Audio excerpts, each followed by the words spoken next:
Panthers have a very, very strong defensive line.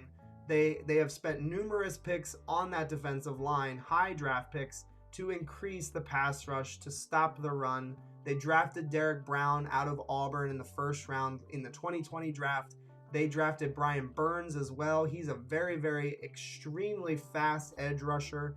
It's going to be very, very interesting to see how they game plan to protect the edge, because if Zach Wilson doesn't get time, we could see some rookie mistakes. And ultimately, that's one of the biggest takeaways right away is, can the New York Jets pass protect for Zach Wilson?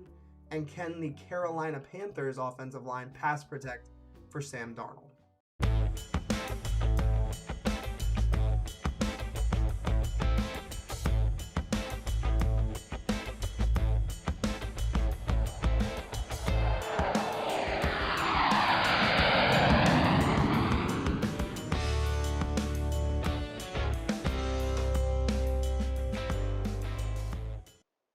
What's going on, Jets fans? Welcome into NYJ today.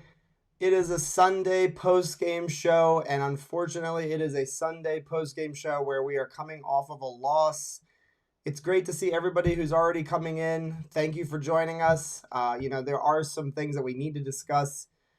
Not all of it, which is good. Chad, how you feeling tonight, man? I mean, I'm conflicted, to say the least.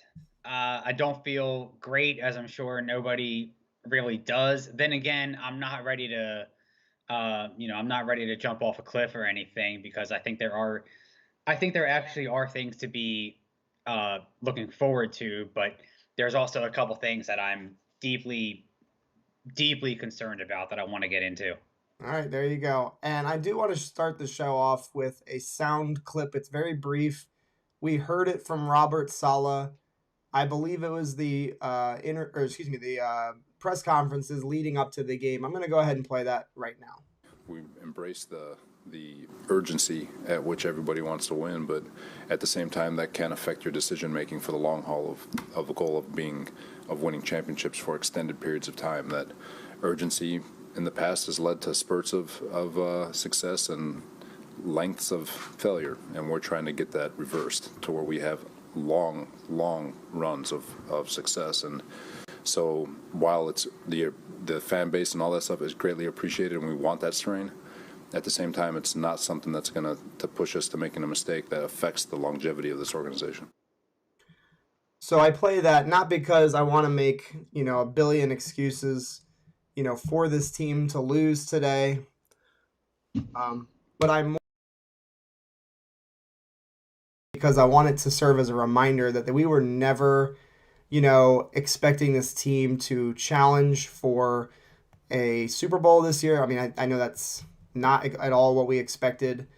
And I think that we just need to understand that there was no attempt to band-aid the issues of this team in the offseason. They are building for the present, of course, because why wouldn't you? And also we're building for the future, the long-term success of the franchise.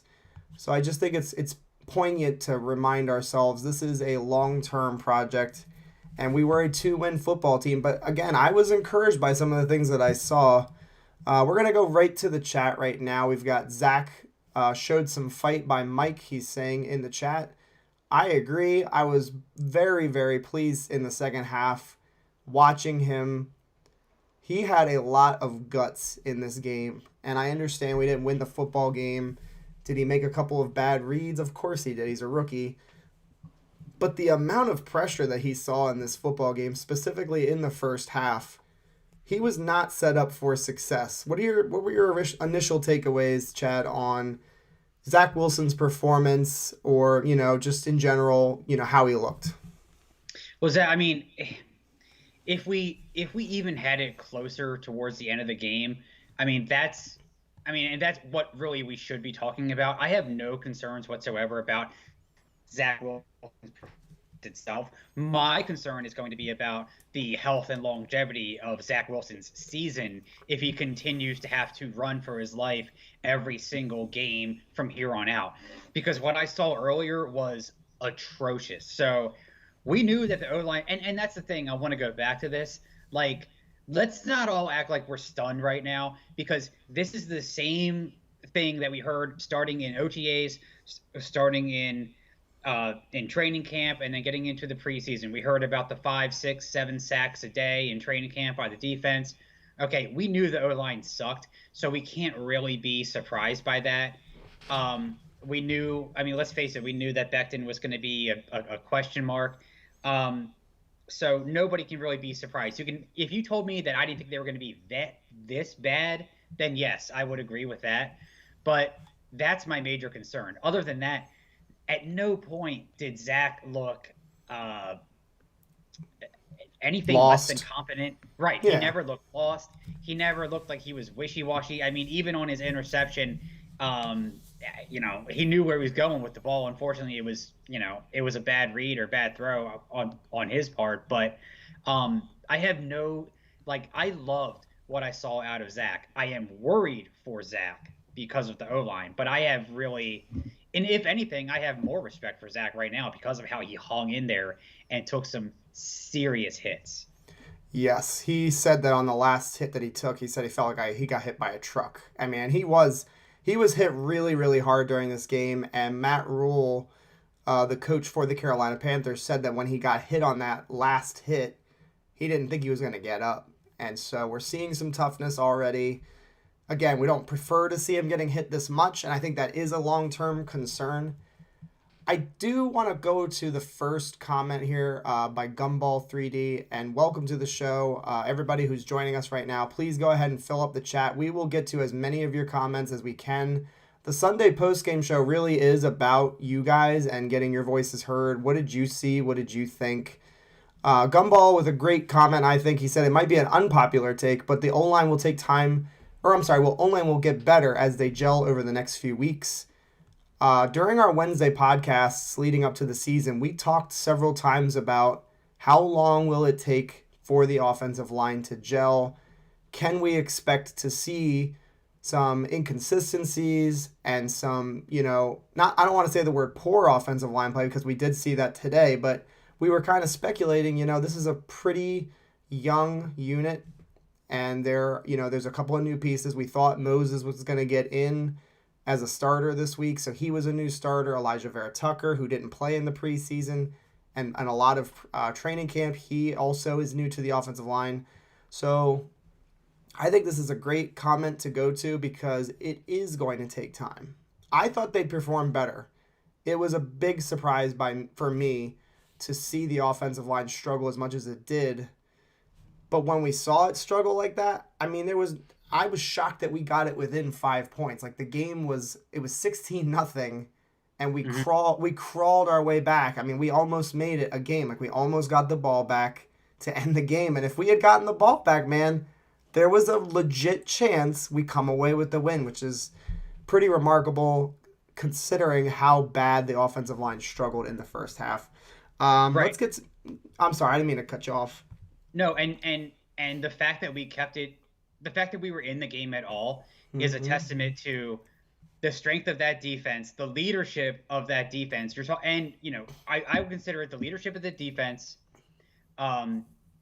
Especially you're talking about defense starting, as far as I could remember, 2 rookie corners, right? I mean, we started Brandon Eccles and Michael Carter. Yep. So we're starting 2 rookie corners, and then Nazardine goes down, it was Sherwood actually who went down. Okay, so Sherwood goes down like in the first quarter. So it's a testament to the defense, which looked really shaky at first, and then they came back, and a testament to how tough Zach was. Yep. So we're gonna get some more comments right now. The Jets got dominated in the trenches.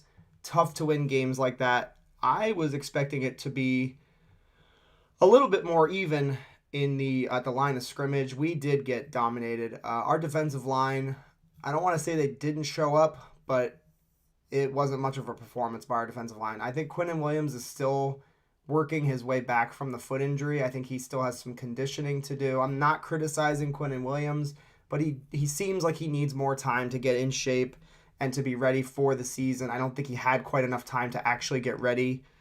And then, of course, the offensive line got dominated. That's a no-brainer. Brian Burns, I think it's Mattergross. I can't pronounce his name, I don't think. And then Derek Brown. I mean, we didn't get anything going in the running game. We haven't talked about that yet at all. The running game was non-existent today. John Post, he says, "Good evening, guys. Tough start today, but adjusted well at the half and made it a game." And again, that's the positive takeaway, and I think I'm okay with doing that. Like some people, they'll scoff, oh, you're just looking for any kind of like sign. Like we're the youngest football team in the National Football League this week in the NFL. It's a factor. And the fact that they were able to get back in the game and almost got the ball with a chance to win, it's a sign of the fact that our coaches can get these guys adjusted at halftime, and it's also a sign that these players are not going to give up. So, positives for sure, I think, in my opinion. Robbie Oak, he says, well, at least it looks like Zach can be good when we give him time. And I think that's the big thing, too, is when he got some time, he did deliver some strikes. There was a ball he threw to Corey Davis. I think it was the first big play of the game, actually, from the Jets. He threw it over the middle of the field, and it was just right where it needed to be. It allowed Corey Davis to catch it and run after the catch. What were some of the impressive throws that you saw from him today, Chad? Any that you can recall? Yeah, well, that would have been the first one, and then the second one would have been the first touchdown with a rollout. So that which leads me to the question of what do you do now with 16 weeks left to go? Do you want to hang let's say they don't get better for the sake of argument. Do you now scheme, if you're Mike LaFleur, do you scheme to get him out of the pocket more? I mean, because some of those shots that I saw him taking today, I don't want to be seeing that at all. So He looked good on the run. Then again, you're also vulnerable when you're on the run. So what do you do from here on out? I mean, do you put in more design rollouts? And by the way, a O-line that's getting dominated, a run game that's non-existent, is about the worst recipe you could have for a quarterback starting his first NFL game. And he still was okay. He still was okay. Yep. Now, he had a tremendously good bounce back in the second half. I was not expecting it for him to get that, to get himself together under those circumstances. And Harry is saying, disappointing day, but at least we saw the Jets almost come back. If I'm saying your name wrong, I do apologize. He says, we all knew things were going to go like this. It's just hard to watch the struggle. They will get better. Let's see how they bounce back. They weren't much better in the second half. I mean, I'm not sure we can sit here and say that because they did put up 14 points, whereas they put 0 in the first half. It definitely could have been better. I hear you on that one for sure. But to say it wasn't much better, I don't know if that's completely fair. We were getting our asses kicked in the first half. Just completely twisted pretty badly. Yeah, Harry W. with a great comment. Thought the D-line was going to be better. Why don't we talk a little bit about the D-line, because I'm surprised that the offensive line struggled so much, but I'm not surprised they struggled versus the defensive line of the Panthers, because they do have a strong front. But I was for sure, like, our defensive line may not, have like a dominant game, but I didn't think there was any way that they were going to have the success that they did considering their offensive line. Why don't you talk a little bit about some of the players that did okay and maybe some guys that disappointed on the defensive line? Yeah, and so that's, I mean, if we want to talk like in general surprises, I don't think anybody's really surprised that the O-line was bad. I don't think anybody's surprised that the secondary was bad. But you can make a case that we're surprised at how ineffective the D-line was, because I mean, you said it in the intro video, you said it in the pregame.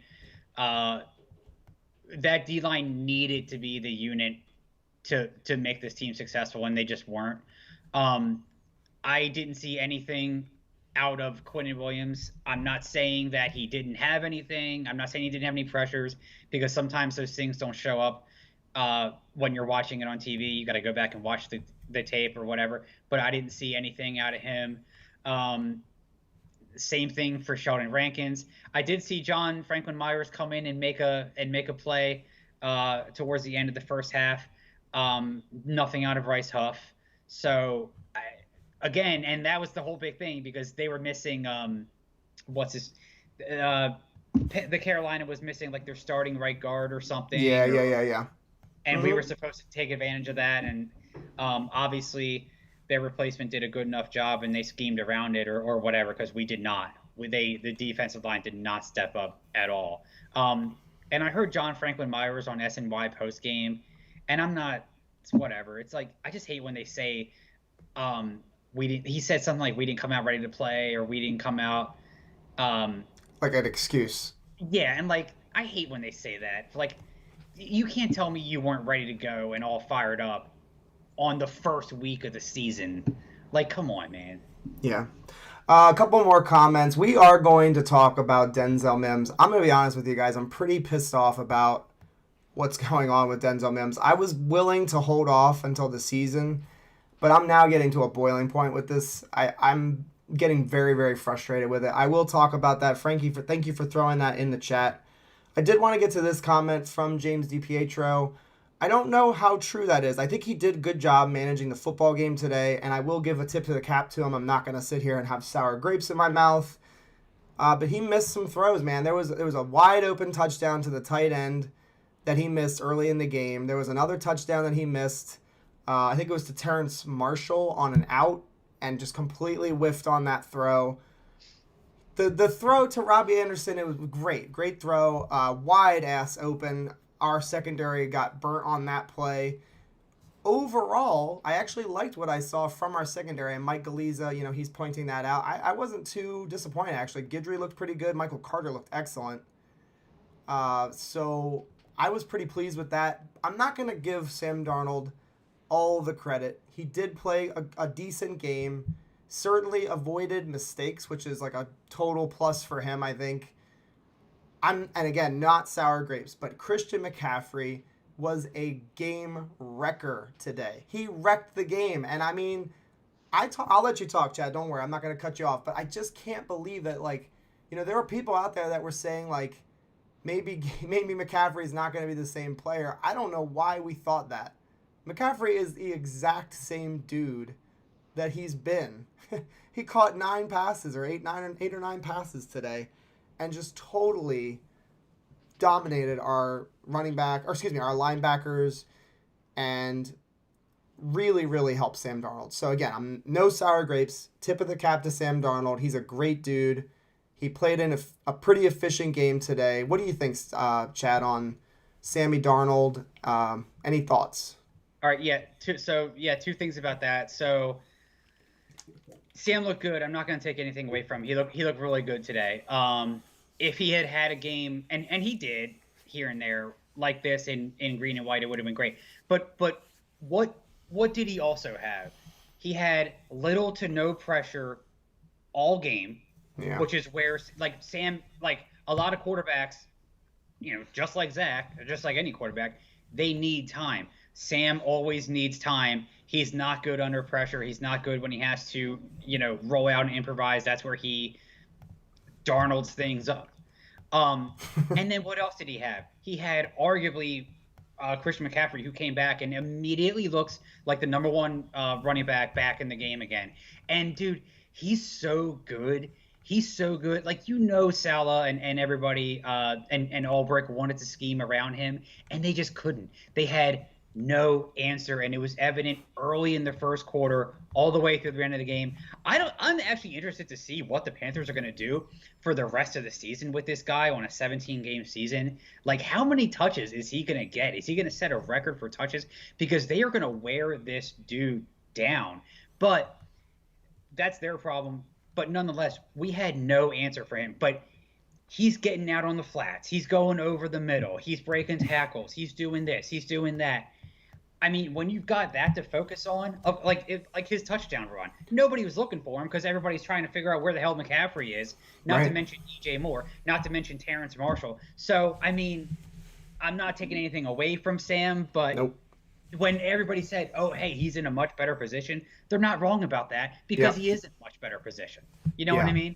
Look, have Sam play, I don't know, Tampa Bay's front seven and then talk to me about how great Sam is, Right. Yep. I think that's a fair thing to say. He played the New York Jets, and I get it. I'm positive. I think that we will have we'll have some games where we look quite good. Today was not one of them. We'll see how Sam does. It's a long, long season. But for today, yes, he did look decent. And so we will not. No sour grapes. He won the game. He did his job. This Yeah, is dude, and big ups to him. He had a FDNY hat on. He yeah, said all yeah. the right things before the game. I still have my Darnold jersey. It's gonna sit in the drawer, but whatever. Yeah, I got nothing bad to say about Sam. Yeah, no, he won his game today. He deserves, some credit for that, I think. The whole CJ didn't show up. Quinnen didn't show up. May was the only one of the stars that did. May looked okay. CJ, he was pretty much invisible the whole game. I don't know what to say about CJ Mosley other than maybe, again, kind of like what I had said earlier in the offseason, maybe he has some rust to knock off. I was getting to the point where I was ready to say, like, CJ Mosley is not going to skip a beat. I mean, we'll see. It's only one game, so I'm not going to overreact. But it was a little bit concerning to not see him really make any impact at all in the game. He was silent. I disagree slightly. Oh, I okay. didn't think I didn't think he was totally invisible. I mean, I think he got in on a few tackles. I think he got his hand on a ball at least one time. Um, and I mean, not to make excuses for him, but he's probably directing the rookie linebackers around him. I didn't think he had totally zero impact. Um, Sure. and I No, mean, that's fine. as far as Elijah Moore having like one catch, or I think he had like one catch for -3 yards or something. I mean, Right. what are you going to do when when Zach's running for his life every time you're trying to get him the ball? I mean, and that's where we were seeing on Twitter, like, okay, well, Crowder's out now, it's more season or whatever. I mean, in our best of fantasies, we were really hoping that Moore was just going to break out, and I was today wasn't the day. Unfortunately, we're going to have to wait until next Sunday for that. I was blown away by that. I was not expecting anything like the game that we saw from Elijah Moore. I give them credit. I think that maybe the Panthers did just a good job on him. I think that also the pressure that Zach faced, it impacted Zach because I think that he's one of those guys. He's a rhythm passer, and if he's getting pressure when he's trying to look at his first read, that's a problem. So it could be one of those situations where Elijah Moore may have been open, but with the pressure, it just wasn't working out. I think we'll see better things from Elijah Moore. I'm still very confident in him, but certainly did not make a whole lot of an impact. They were super close to connecting on that deep ball. I don't know if you remember that. It was close to interference by Chin. It was real close for them to be connecting on a bomb. Right, and then AK just pointed out, I forgot about, he had a catch that got nullified by a Yeah. penalty. So, Mm-hmm. I mean, these things, it's a game of inches, cliche but true.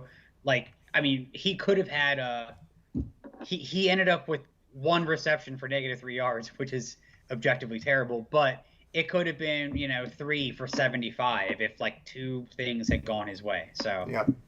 All right, I'm not going to wait anymore. We have to do this. We have to rip the Band-Aid off. Some people are speculating that maybe, in the chat, that Mims perhaps has something going on behind the scenes that we are not aware of. Attitude issue, whatever it is. Something's going on with Denzel Mims behind the scenes. I don't know. We haven't heard anything regarding that. We heard he was sick in training camp. He lost some weight, blah, blah, blah, blah, blah. All I know is, as this MFer, every time, I'm serious, every time we give him an opportunity, this kid makes plays. Why the hell are we not throwing the ball to Denzel Mims? What's going on with this thing? I can't figure it out.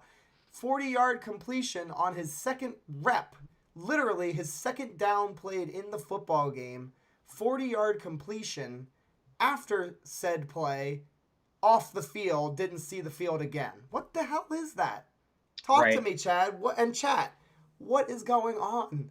I'm losing my mind on the Denzel Mims thing because it isn't making sense. He makes plays when he's given opportunities, and then for whatever reason, the coaching staff just doesn't give him more opportunities. I don't get it. Chad, talk to me.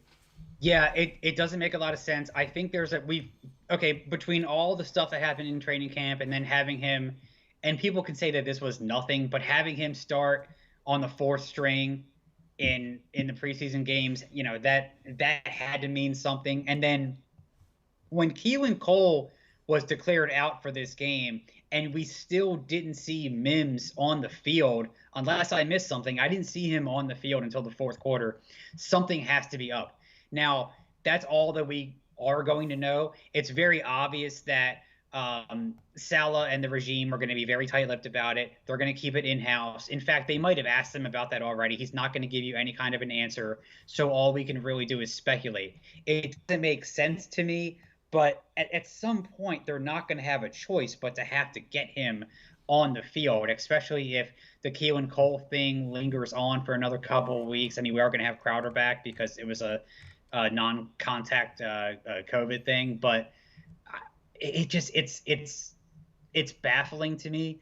And knowing the New York media and what they are, they're going to keep hammering that. Like, they're going to hammer, unless something happens this week when they have their Wednesday presser, they're going to hammer it again.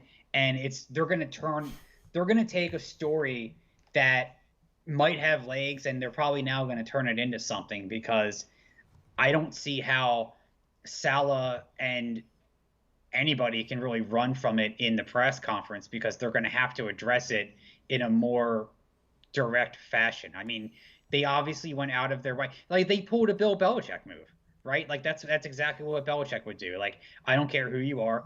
You piss me off. You're going to sit. You're going to sit in the first half of the Super Bowl. You know what I mean? They're going to have to address it at some point. And I get that our media they're going to go after him. Probably Rich Cimini. He's going to say something in the press conference on Wednesday, maybe Connor.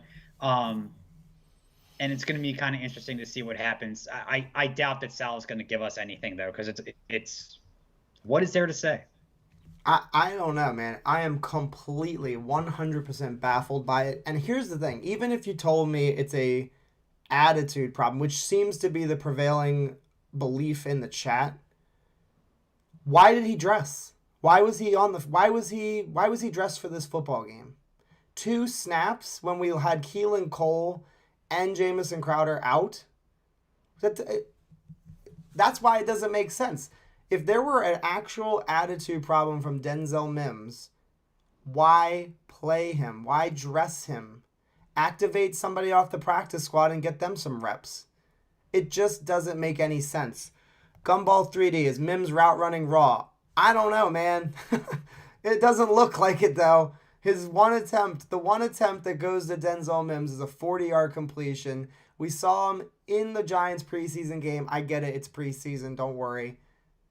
He made yards after the catch. The guy can make plays. I'm almost more upset about this than I am the loss, because it doesn't make any sense. I cannot figure it out. Are you bothered particularly because this seems indicative of a bad front office and bad coaching decision? Because I got to tell you, everything else, I like the second half adjustments. I like the challenge. I like going for it on fourth down. I liked how pissed Robert Saleh seemed. But if you're going to make an argument about a purely coaching decision, X's and O's, whatever, this is the one thing that makes me say, I don't understand what you were thinking. I don't understand why you would make that decision. Is that what bothers you the most about it? I don't know, man. Yeah, it's really confusing. And I think there must be a reason. Of course, we don't know what it is. Scheme fit, whatever. He took too many, took too many French fries out of the French fry bowl in the cafeteria. Like, it just doesn't make any sense to me. And we talked about, Braxton Berrios, how he was on the roster bubble. He had a good game today. 5 catches, 51 yards. He also had a nice punt return in the game. No hesitation, just right up the field.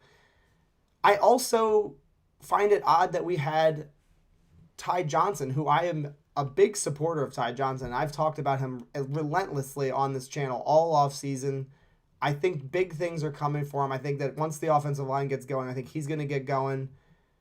But why are we putting Ty Johnson? Why are we splitting him out wide?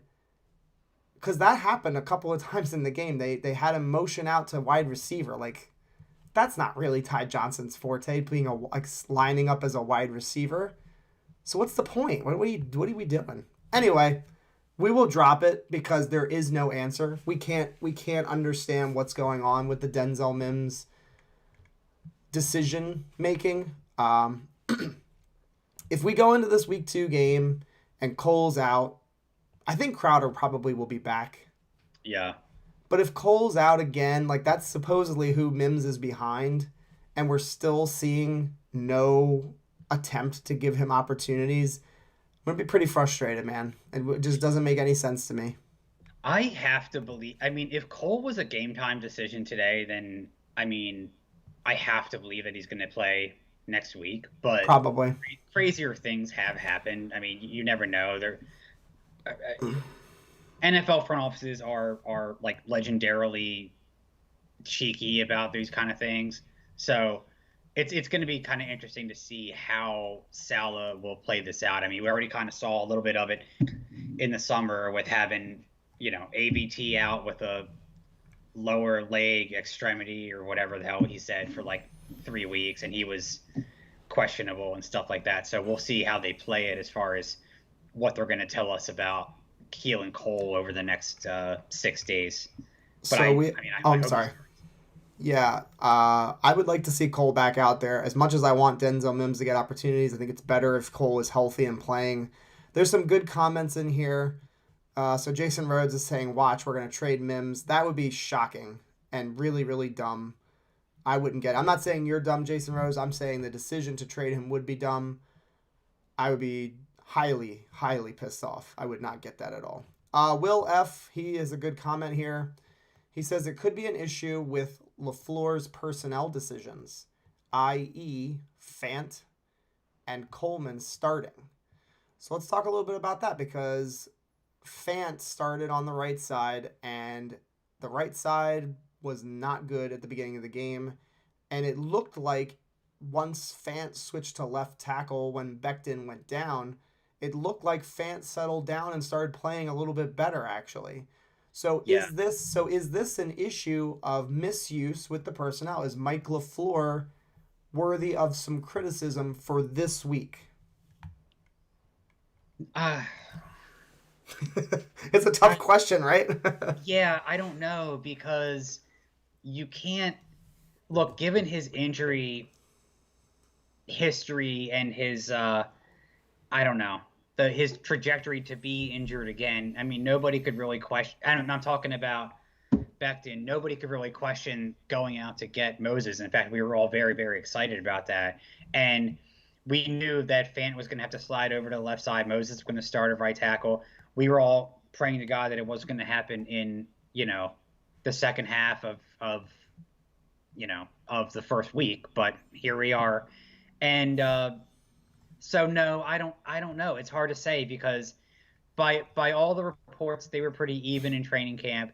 They kept a very tight-lipped about who was starting up until today at 1:00. I mean, none of us knew who was starting at right tackle until the very first snap today. They still wouldn't say anything like as of Friday, like Friday's press conference. So I don't think you can necessarily blame that on LaFleur. I mean, I don't put that on him. People are really disappointed in Coleman. I didn't really mind him getting the touches that he got. Some people thought he got too much work. Let's just keep in mind how bad. I mean, the offensive line performed poorly. If the offensive line's performing a little bit better than what they did, perhaps we're not really ripping to shreds the decision making to play Coleman, and give him so many reps. I think that if he had some better holes, we could have seen some more from him. What about Coleman and maybe Ty Johnson and Michael Carter and the distribution of touches? Yeah, I mean, so Coleman got double the carries of Ty Johnson and Michael Carter. But dude, if that trend continues, maybe I'll get on that bandwagon. But dude, prime Barry Sanders would not have gotten any yards today. I mean, come on. It was terrible. There was no lanes. AVT was getting worked, which was really bad. The whole right side was getting worked. It sucked. And no, I mean, and look, I agree. I actually I wanted to keep who's the big guy, Adams. I wanted to keep Adams, Johnson, Michael Carter, play the young guys. I didn't understand the Coleman move, except for maybe an out of the backfield receiving threat. But no, I'm not going to say that like, oh, the running Coleman was a bad idea, because you could have ran prime Mike Allstott and he wouldn't have gotten any yards today. It wouldn't have happened. Don't give me that. Yeah, Josh Adams. Yeah, So I do want to ask, because I didn't get the chance to finish the Miami Pats game. Who won that football game? Miami won. Uh, Okay. Well, yeah, go Miami ahead. won, but apparently Tua didn't look too good. Yeah. Yeah, I didn't. I was actually I was watching the Browns Chiefs game. Yeah. Um, Well, bruh, XRP, he's saying that next week should be a more favorable matchup. It could be, but it could also not be, depending on, what Bill Belichick throws at Zach Wilson, which could be the kitchen sink. He has a very good record against rookies, and I understand that Tom Brady was, his quarterback for years, and that's part of the recipe there, but the stats also back it up. Like, Bill Belichick has a lot of success versus rookies. I'm going to that game. Chad's going to that game. I'm not nervous. I think that it's going to be a great environment. I think fans are going to support the Jets, no doubt, even though we come out with a loss week 1. It's going to be interesting to see how our defense plays versus a rookie quarterback. Maybe they'll surprise us and play a little bit better in week 2. So it could maybe we could even things up and get to 1-1, and then we're not really so worried about things. But what are you gonna say, Chad? so yeah, no. First of all, I mean that's entirely possible. I mean, I know we're not doing a breakdown of that game quite yet, but that is entirely possible, because I know that they didn't look great today. Um, and I mean, quite honestly, our O line could not be much worse. So they're going to have to find a way to start to gel. They're going to have to find a way to get better, and get better very, very quickly. So yeah, and then I mean, like I said earlier, I really think we're going to have Crowder back. I really truly believe um, Cole. we're going to get Keelan Cole back. So we're going to get some weapons back. Yeah, and in a couple of weeks, man, maybe Davis coming back too. That'll help Yeah. obviously in the coverage aspect and obviously stopping the run. Let's get to some more chat. So Tommy R is disagreeing with us. I mean, I'm still gonna maintain that if the offensive line performs better, we're not really talking about Tevin Coleman so much. But I hear you. Play the young guys. I would like to see Ty Johnson get more carries. Again, he was my guy all off season. So And I don't that's have it. and just a point about that, that's a little bit contradictory from Robert Sala's statement that you played early on, because he talked about playing the young guys as far as the secondary goes, but we're giving the majority of the carries to the old veteran, at least when it comes to running back. So Mm-hmm. a little bit of a contradiction there. Yeah. We're going to keep reading your comments. If you guys don't mind, we got like 46 people in here right now. Go ahead and jam up that like button for me. I would really appreciate it. If you're new to the channel, please consider subscribing. We are weekly. Every week we're going to have a Wednesday podcast. We also do a Sunday post-game show, as you're now seeing. It's going to be every single week. And then I will do uploads in between, previewing the games that are up ahead and topics that come up. Anyway, thank you for attending and thanks for being here tonight. Uptown NYC, he says, were you surprised that Fan got the start over Moses? Also, did you notice that Zach started doing better after Becton injury and Moses replaced him? So technically Moses replaced Fant and Fant replaced Becton. They did like a switcheroo there. I'm not surprised that Fant got the start, because I think that he probably performed a little bit better in training camp. But I do find it very, very interesting that our best offensive production came with Fant at left tackle and Moses at right tackle. And so I don't know what to make of it, because it's only been 1 week. If Becton is out for a period of time, which, by the way, the reporting right now is that it looks like a sprained MCL. It's not confirmed that it's a sprained MCL. They're going to do further testing. But initially, that is the expectation, that it is a sprained MCL, which would probably be a couple of weeks of injury. It'll be very, very interesting to see how the offensive line holds up while he's out, if he's out. It'll be very, very interesting. That's all I can say about it, is just to see how we do on the edges, on the outside. It's so disappointing. I mean, and I don't want to say too much because it's like, these guys are real. Like, these are real. Yes, they get paid a ton of money. Yes, they're pro athletes, but like, you don't want to see the dude. You don't want to see. I don't care who it is. I don't want to see anybody getting carted off. Not at all. And his mom was at the game, and she was pissed off. She said something on Twitter about, I don't know. I don't want to quote her because I don't have the exact quote, but she was upset. And it just sucks. But like, this is why we went out and got Moses, because I think they had a good feeling that this was going to happen, and it did happen. And I don't know, man. I don't want to get all negative, man, but the outlook on Becton, You're worried. Yeah.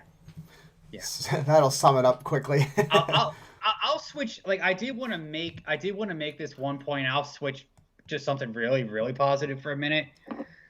Dude, let me give a shout out to all the Jet fans that went down to Carolina. Like, I know it sucks, like, when you go and like the fans show up for a road game and you walk away with the L, which is a situation we've been in a lot. But I had no idea how much green and white was going to be down in Carolina. I mean, there was reports of like bars filled up, like a ton, and we saw it like every time they panned the section or whatever.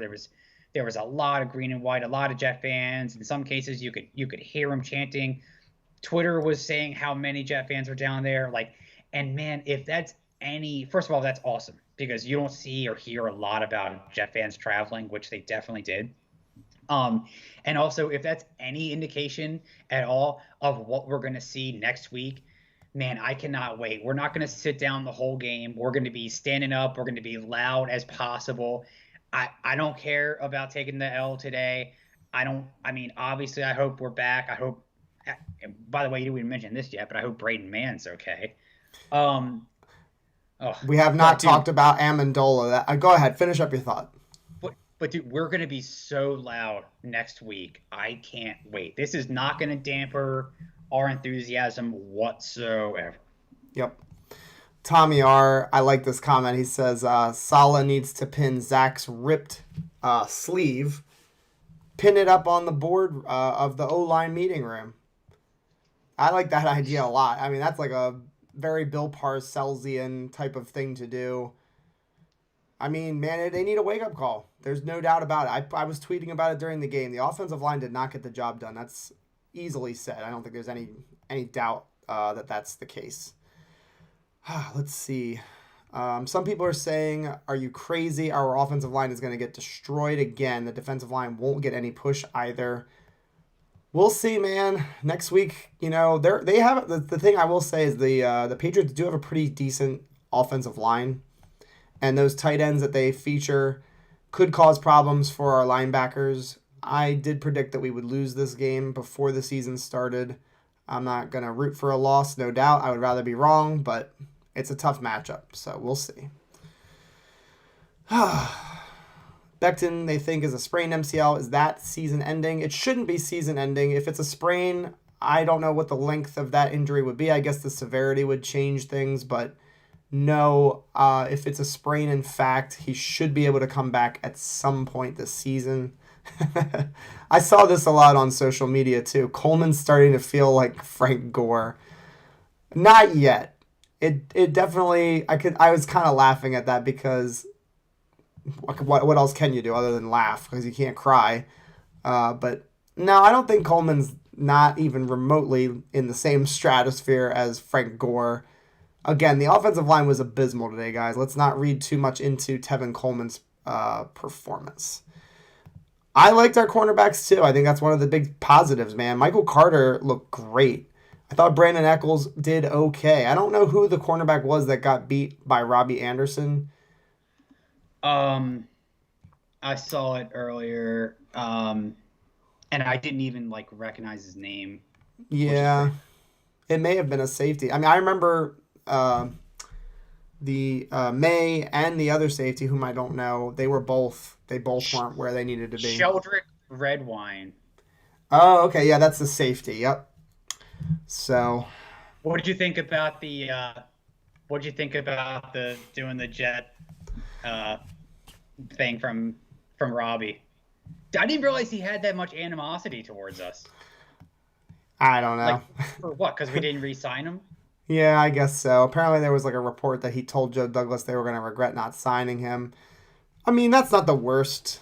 Uh, that's not the worst thing to do, I guess, considering they let him go. I mean, I don't know. I didn't read. I didn't take too much offense into that one. Sarah Dunn. Who's Sarah Dunn? Do you know Sarah Dunn?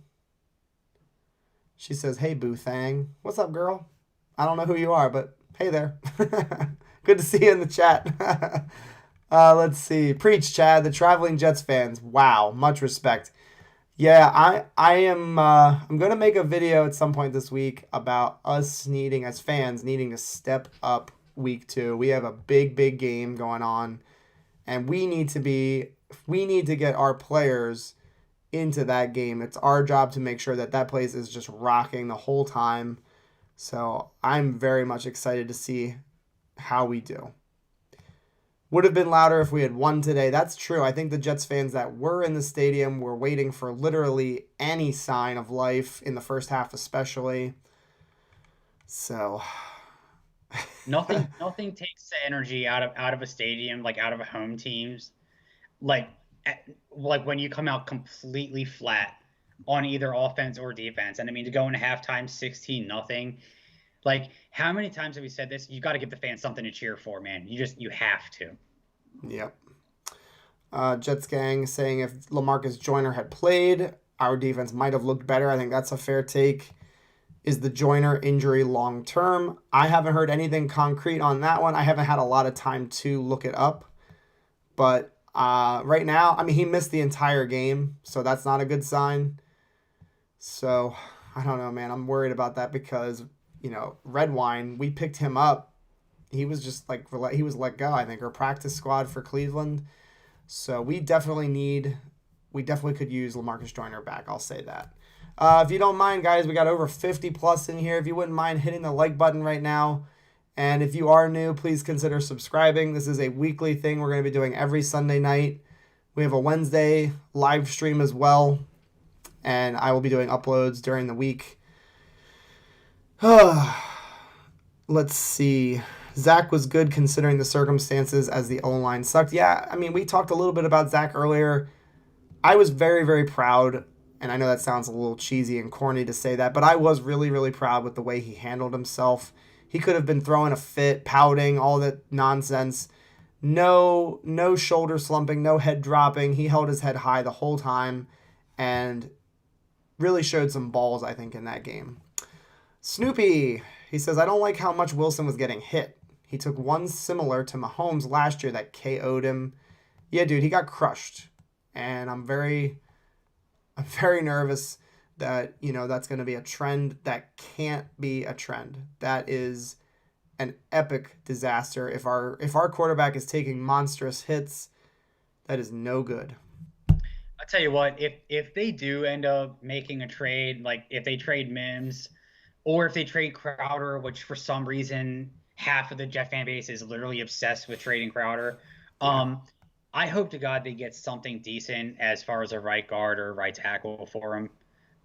Because that would be the only trade that I can think of realistically, a realistic trade that would happen now that would make an impact because you could almost bring in anybody and they're going to be better than what we have on that right side. Yep. I hear you, man. I still don't see a trade as likely. Maybe Crowder, and I certainly don't see a player for player trade. It's almost always some sort of draft compensation mid-season. A team that's competing doesn't want to give away players. They want to give away picks. I have no idea, dude. Rodrigo Coste says, Jeff Smith over Mims is a big no. I'm okay with rotating the wide receivers. I'm okay with those guys getting reps. I'm good with Braxton Berrios getting involved. I'm good with anybody getting involved. But the fact that he only had 2 downs played, that's where my gears get grinded. I just don't effing get it. I don't get it. And I don't want to go on a rant again about Mims because I already ranted too long about him. I'm gonna give the coaching staff another week, man. And if he's not playing more, that's where it's gonna start to get me pretty irritated. He needs to be getting his opportunities. It's that simple. Let's see. Vern says good evening to us. He says we've overhyped more.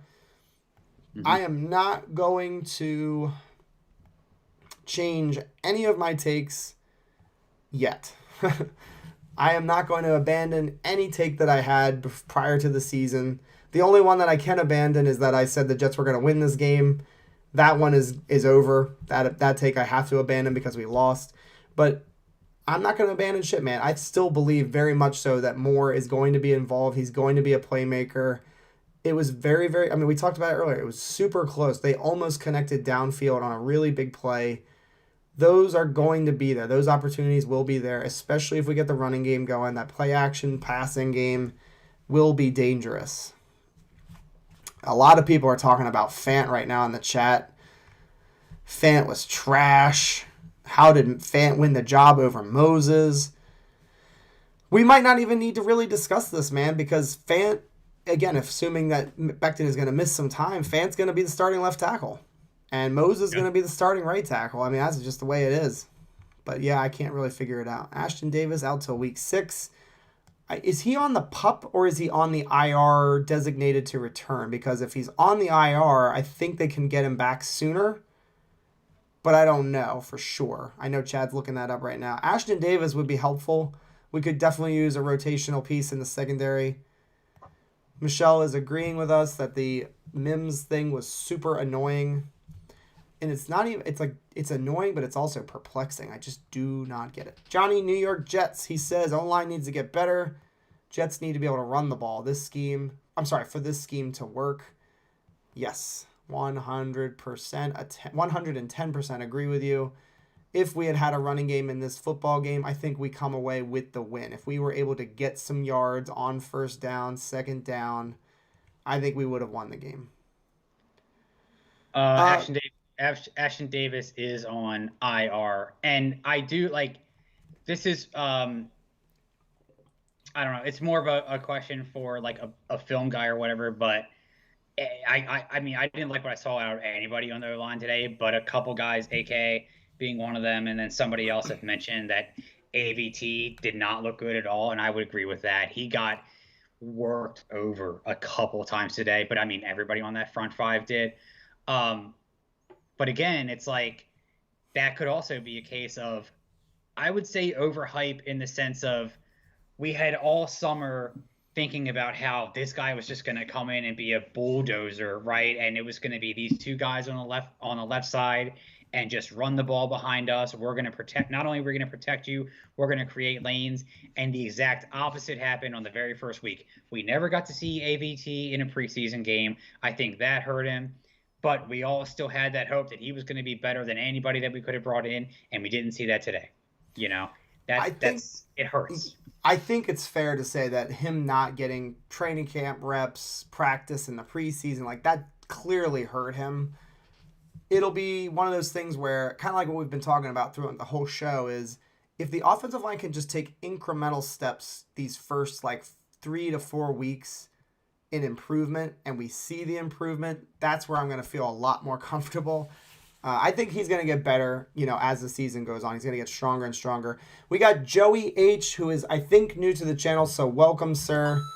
He says, Corey Davis should have 1,000 yards this season. Hi, by the way.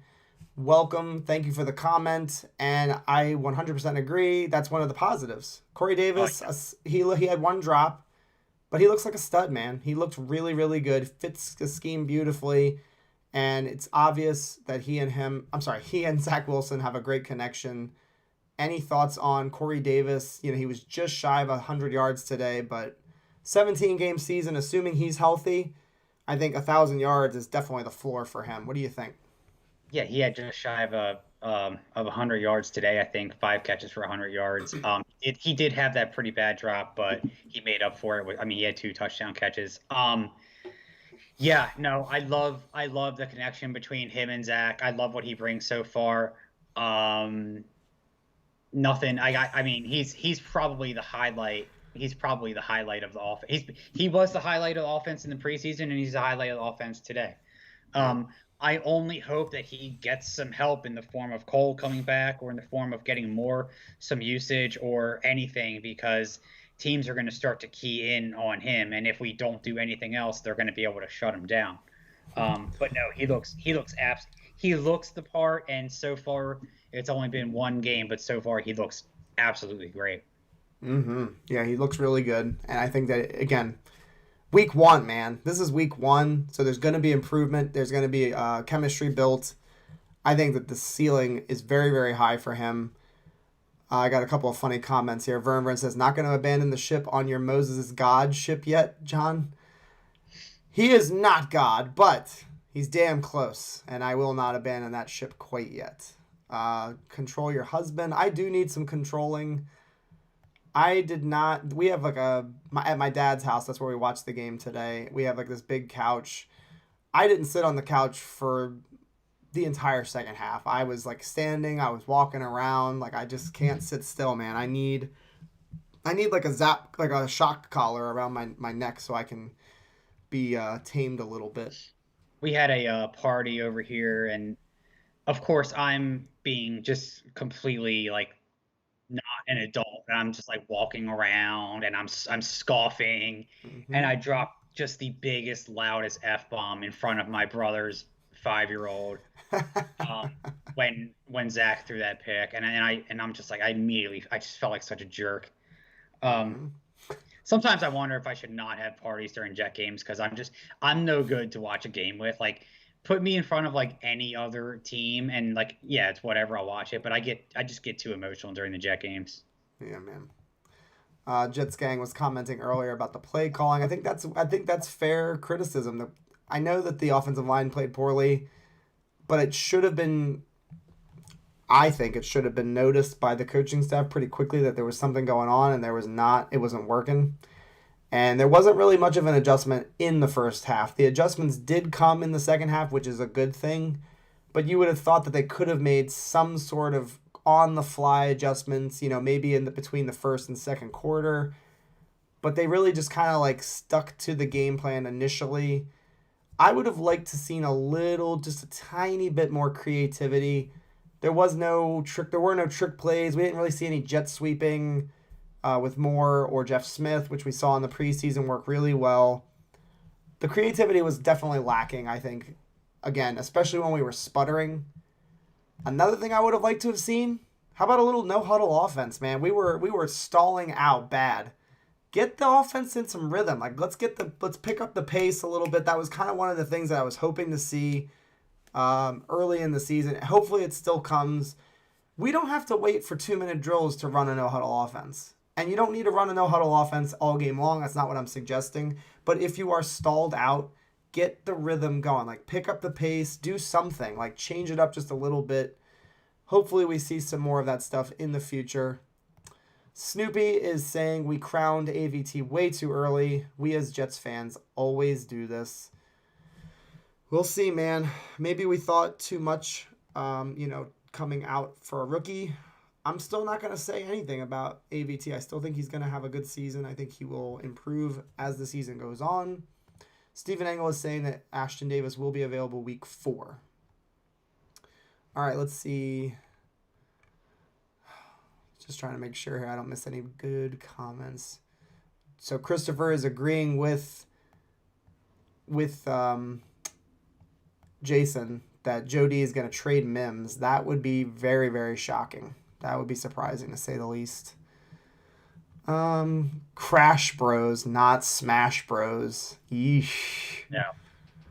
I have to say, I didn't dislike the fact they were calling themselves Smash Bros. Just because whatever, like, it's just something fun to like say. But I do remember talking with Green Bean, and he did not like it.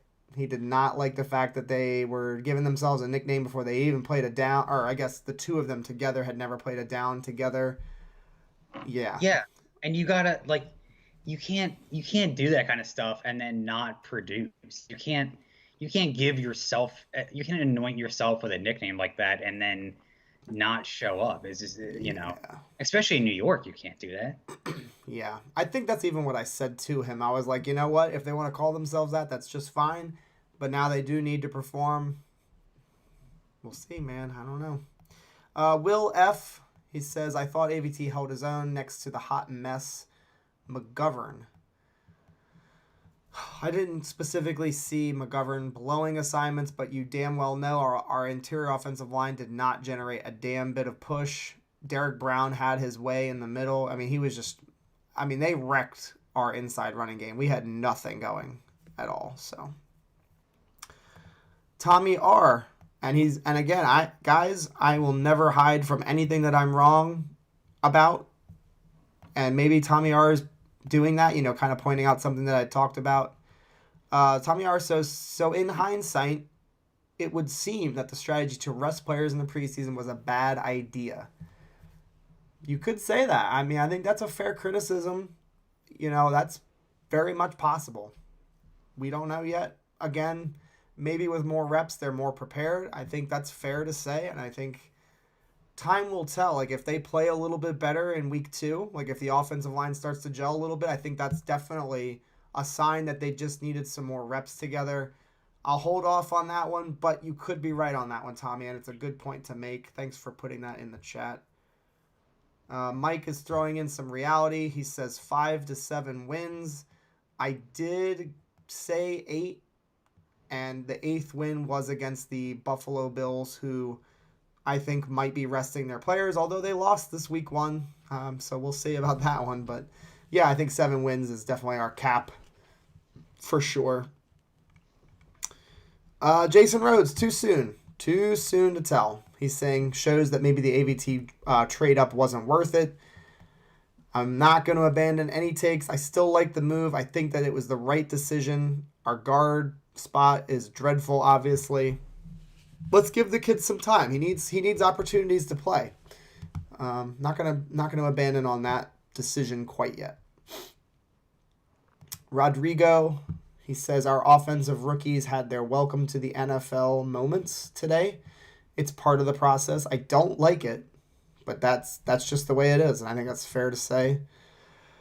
Oh man, I have to say I can't say I disagree with this. This is a fair take. He says Becton was looking bad, was taking some plays off with being lazy. I mean, I'm not gonna say he was lazy, but there were a couple of plays. I remember early in the game, he pancaked a dude, completely slaughtered him, just completely. Like the guy fell flat on his ass and back. But after doing that, Becton didn't look for the next block. Like he just kind of stood there. And I get it. You won your battle. Go find somebody else and kill that dude. Like, I'm not gonna say he was lazy, but maybe he does need to get, his head in the game, just a little bit more, because there was not much of an impact made from Becton's side. I'm not abandoning that ship either. This is way more sober than I expected. At least Zach is progressing, and the D looked okay. Yeah, I thought the defense played just fine. I thought they held up pretty strong, especially when you consider the lack of pass rush. I mean, my goodness. Vern, did Q even play?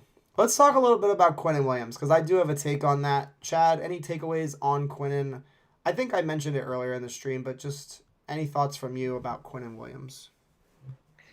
Well, I think so. No, and I was pissed too, because at some point I'm like, okay, I'm waiting for Quinnen to come up the middle. I'm waiting for Quinnen to make a play, and it didn't happen. It's very possible that Quinnen is a victim of his own self being injured or whatever it was, or being held out of the whole preseason, and maybe now he needs a week or two to get himself back into game shape and back going again. I wish it wasn't like that, because ideally, just like the O-line should be gelling in the preseason. Why can't they do that? I wish it wasn't like that, but no. I did see some absolutely ridiculous takes on Twitter, which I had to just turn off after the game because, I mean, if you guys think we're overreacting, I mean, some of this, dude, some of the crap that I see on Twitter is just so ridiculous. Yeah. People saying like Quinnen is done, like he sucks, whatever. Like, no, Quinnen doesn't suck.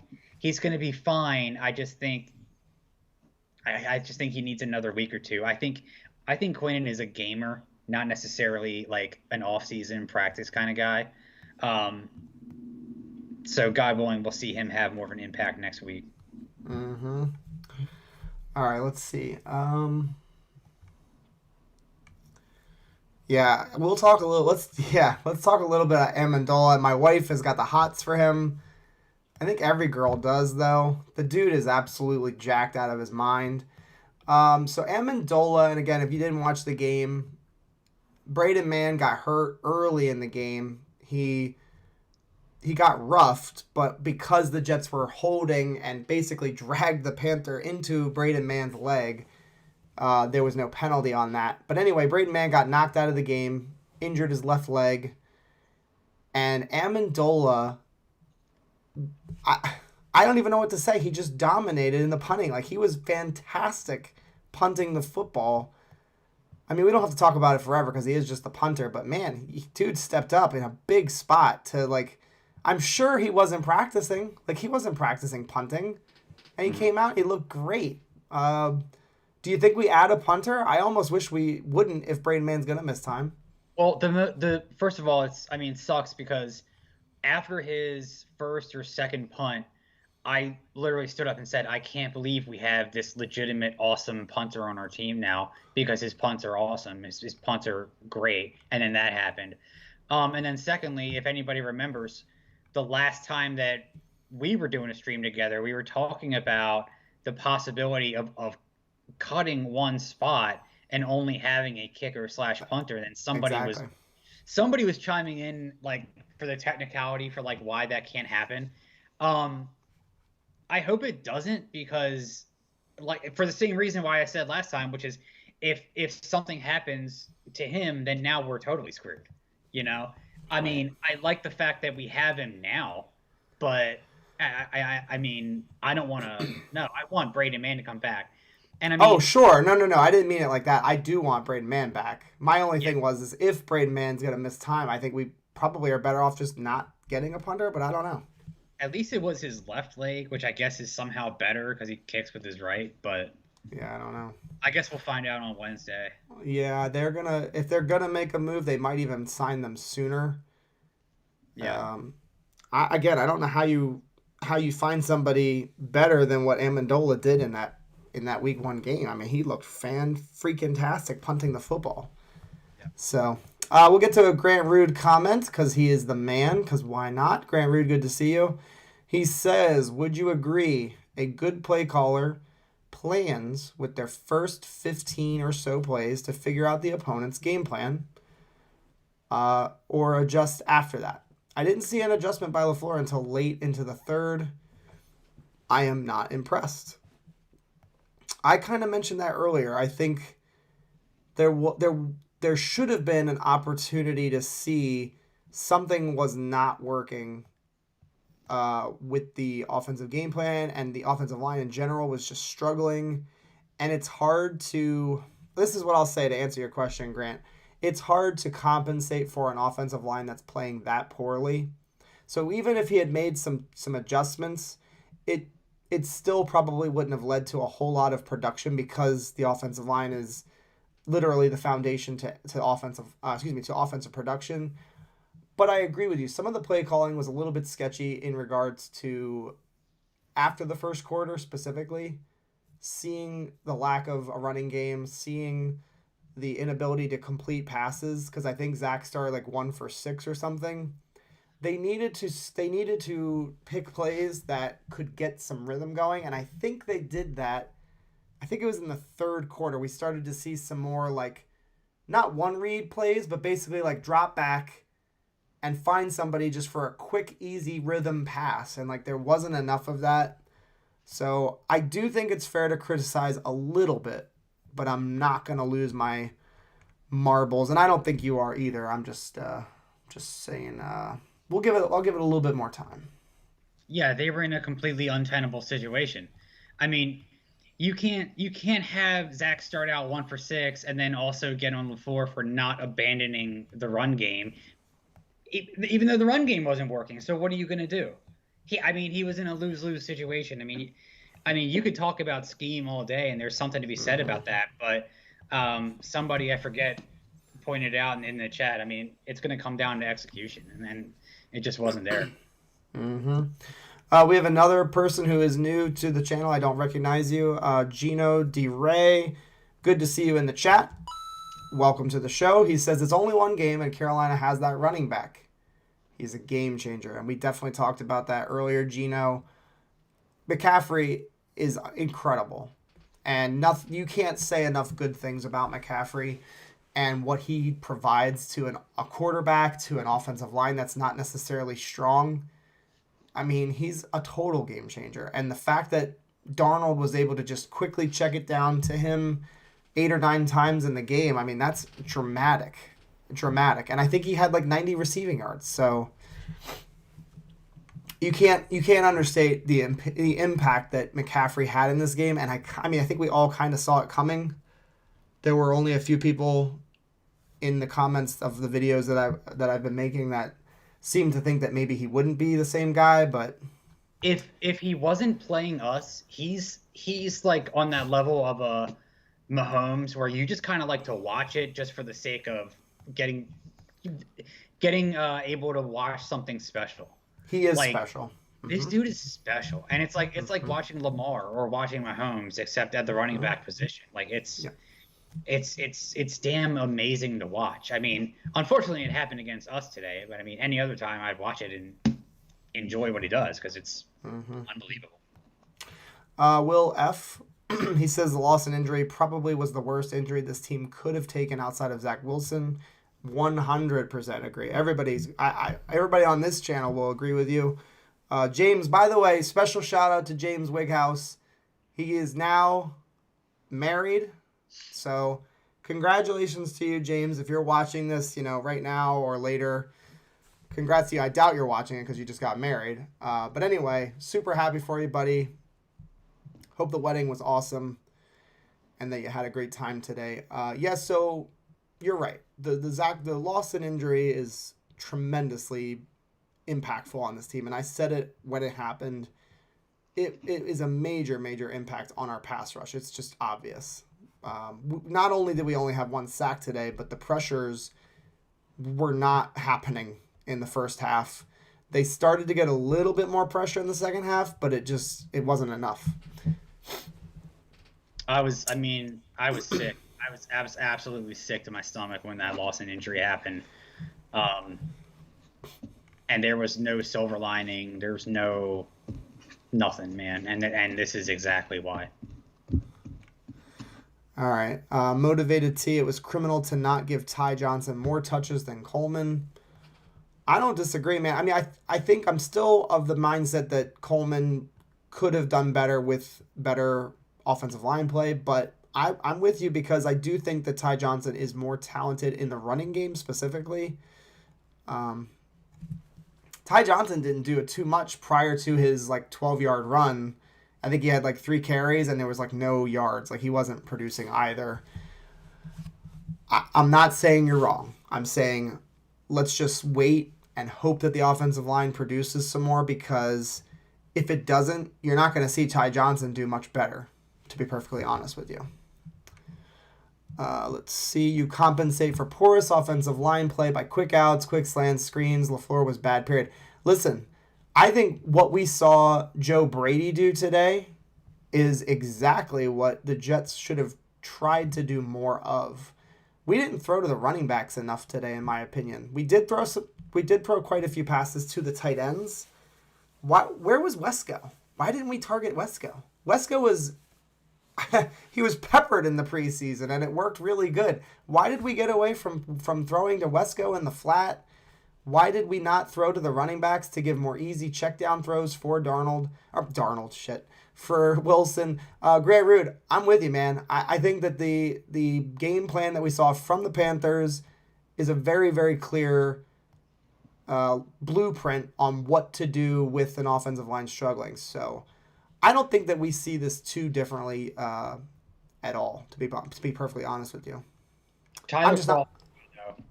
Yeah, Tyler Croft, I think is going to be fine. I think he's going to be fine. He's absolutely going to be a decent, stopgap for us this season. Let's see. Stephen Engel, he says the coaching staff knew that we were as fans sick of the screen passes, specifically ones that did not work. That's all we did was screen passes that failed. Motivated T, Mims and Ty Johnson should have been in the game. Why did the coaching staff wait so long? We talked about it earlier, man. Mims thing is just beyond puzzling. I can't figure it out. The Ty Johnson thing, I won't disagree with you. Ty Johnson definitely deserves more touches. I think he is our best running back, pure runner right now, aside from Michael Carter's upside. Go ahead. Let me go back to this about Mims because everybody wants to know. Guys keep bringing it up. What explanation would you find satisfactory for Mims? Yeah. I don't know, man. Again, like if Cole were playing and Crowder were playing, I am fine with Mims not getting on the field as much as we talk about how good we think he can be. I get it. Like if Cole's playing and he's healthy, and if Crowder's playing and he's healthy, Corey Davis, Elijah Moore, it's cool. I get it. But they weren't playing. So That's the only excuse that I can jump to and say to myself, okay, if those guys are good and if they're in the game, I get it. I understand why Mims doesn't get as many reps. But with them out, I find no excuse. That's how I see it. I mean, they're not going to give you anything. He's not Mike LaFleur. I mean, this has been mentioned, but he had that one press conference after, or somewhere around the Green Bay week, where he was like, "Yeah, Becton's just he's dealing with some stuff. He's not playing good enough or whatever." And then he never said anything like that again, and he won't. But so they're not going to tell you. But I'm just wondering, what could they say that would make anybody be like, "Oh, okay, now I understand why you held Mims out until the fourth quarter." Yeah, I don't know, man. I don't get it. Jeremy Cravat, he says, let's see what the adjustments are from the coaching staff with a week to look at the tape. Also, if the Mims situation changes. That's why I'm not going to freak out yet. You might see a different John next week if we are struggling offensively and not giving him opportunities. That's where I'm going to start to lose my marbles just a little bit. Let's see. No worries. Grant's a little bit grumpy. He says, we're all grumpy. I mean, nobody wants to lose games. And I think, Grant, that's the thing I like about you, man, is you say 6 wins, but even with that in mind, nobody's satisfied to lose. It doesn't matter, what we actually think, projection-wise this team can do. It's frustrating. It's frustrating to lose. Wow. Vern, this is an interesting take. He says, I won't agree. I'd rather have Wilson get hurt than Lawson. I don't know about that. Wilson is the key to the franchise, man. If he incurs an injury, that is no bueno. I hear what you're saying. Lawson is a massive loss, but we cannot have Wilson go down. We cannot afford that. Think about it this way. If Lawson were healthy, yeah, our defense would be getting better pass rush. Our defense would be better, no doubt. But it would put us in a situation where our rookie quarterback's not getting any playing time. He needs these experiences so badly. So I will just slightly disagree with you there. No big deal, though. It depends on what kind of injury, too. Are we talking about a season-ending? I think that's what he's insinuating. Yeah, he'd rather see him go down. Yeah, I don't know. Let's see. Did Wesco play? Wesco definitely dressed, and Wesco definitely was on the field at times. I'm still trying to figure out why we used him so much in the preseason and then didn't target him once in the game. Because there was quite a bit of success in the preseason. Go ahead, Chad. I thought I saw him in at fullback. I mean, Sure, yeah, he was. He played. He definitely was in there. but I mean, I will say, just going back over the stats now, the fact that, I mean, in a game offensively and overall as bad as this, for our, I mean, for our tight ends to have a combined 6 catches and, I mean, what, 11 targets to our tight ends in a game like this is, I think, a pretty good sign. Because that's just not something that we're used to seeing in a Jets offense. So hopefully that's a sign of better things to come. I like this. Grant Root said, I'm just going to disagree with everyone and everything. I'm a pissy boy right now. Sometimes it just feels better to stay angry than to like even remotely try to feel better. I hear you. Braden with the comment here. Let's get to him. He says, hi, John. Hi, Chad. Sorry I'm a bit late to the party. Becton getting hurt right after we scored summed it all up for me. So many times a good thing would be negated by some other catastrophe. Yeah, Zach Wilson's first career touchdown pass. He goes down. That was kind of like... I don't even know what. It was like a rock in your martini. Like it was no good. Not good. That was a terrible analogy, by the way. I apologize. Let's see. Yeah, we need Mike. We need somebody to be the piñata right now. Like Mike is perfect for being that whipping post that we all need right now. Like, if we were all cats, we'd be clawing the shit out of him right now, just making ourselves feel better. I don't know where he was today. I told him he could be. I don't know. I didn't hear from him. I think he was with his dad. I think he was watching the game with his daddy. Yeah. Let's see. 43-year fan here feels jinxed at times. Name has sold his soul. We talked about that on the channel a couple of times. How many snaps did Mims have? He had 2. The first one was a run, I think, or an incomplete pass or something like that. And then the second play was targeted for a 40-yard connection. And then, get off the field, young man. Get off the field. You did way too much good for us. Get off the field. That's what happened. The Captain Morgan impact to the game. This is a great comment. Will G, thank you. I saw that on Twitter. What do you think about that? Our offense in the first half... That's a fair take. Maybe James Morgan just spilled all the goodies, all the tricks. Maybe he saw the game plan for the week 1 game. What are your thoughts on that? I mean, nobody wants to. Yeah, that's a possibility. Are we ever going to know if that actually happened? I think the only way that we could know is if we come out probably the next 2 weeks and look dramatically different, like dramatically different. Other than that, it's going to be purely speculation. I'd like to believe it, or else, I mean, the team is a lot worse than I even thought it would be, but it's very possible. I can't say it didn't cross my mind at the end of the game. It is, so that would kind of explain why it took them a half to get their S together, man. Like, if they really had any, I don't want to say any inkling, but if they had ideas of what concepts they were going to be running, ways they were going to attack the Panthers, if they knew they were going to attack their, I don't know, the intermediate routes, attacking the linebackers or whatever. Maybe they dropped the safety in the box. You know what I mean? They may have had counter punches that the Jets weren't anticipating based on tape from last year. You know what I mean? So it is extremely interesting to think that if Morgan, gave them some information that really foiled the Jets. I mean, I don't want to make excuses, but it's super interesting to think about. I mean, there were moments, and I mean, we don't want to kick up speculation, but I mean, there were moments where it looked like the defense absolutely knew exactly what we were doing.